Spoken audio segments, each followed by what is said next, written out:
Describe the Republican Party as you see it today. Yeah. How would you describe it? I would describe it as isolationist, protectionist, and to a certain extent nativist. You disappointed? Well, it's not exactly my vision, Yeah. but you know what? I'm just an old guy they put out to pasture.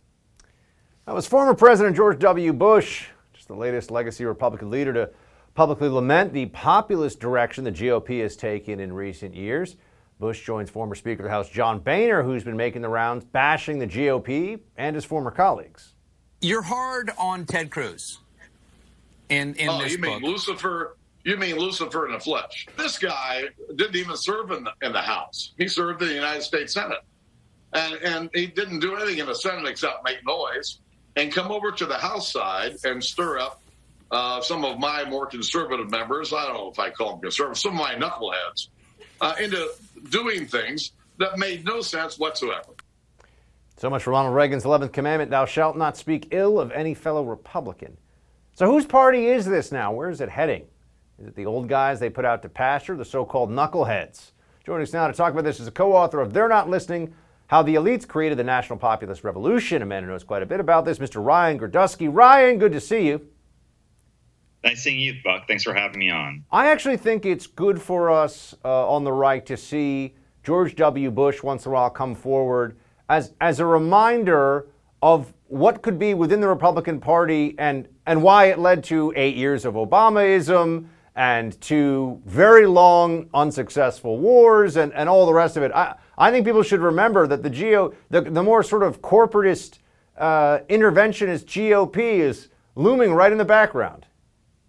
Right. I mean, let's look at the legacy of George W. Bush. After 8 years of him being president, the economy was in free fall because his he had given up the mortgage. He created the mortgage crisis. Him and Bill Clinton created the mortgage crisis, and it worsened it with low credit ratings. We had a never-ending war in Iraq and Afghanistan. Thousands of Americans were dead.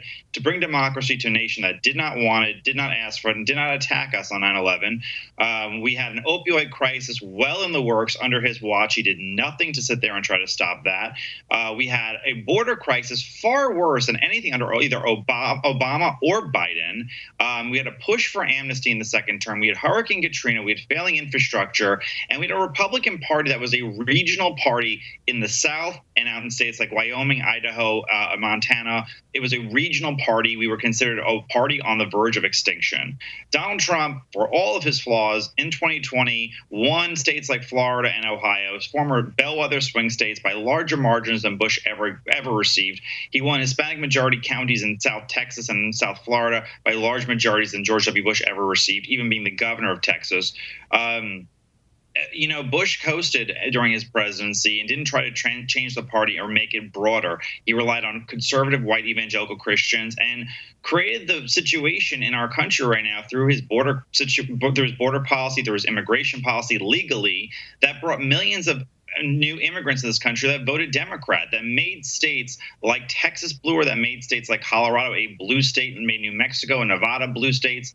George W. Bush bears a lot of the responsibility, and it is those policies that people rejected when they voted for Obama, and those policies they also kept on rejecting because Obama was very much a corporate Democrat when they voted for Donald Trump in 2016. You think John Boehner is just getting the play he is right now? Because it seems the only sound bites of the former Speaker of the House that pop up in the news feed are him trashing current and relevant Republicans.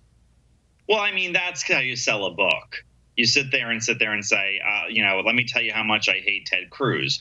I mean, it sells a book. John Boehner, I'm not a huge fan of John Boehner. For his credit, though, he did vote for Donald Trump. He did defend Trump at times during while he was no longer in the House.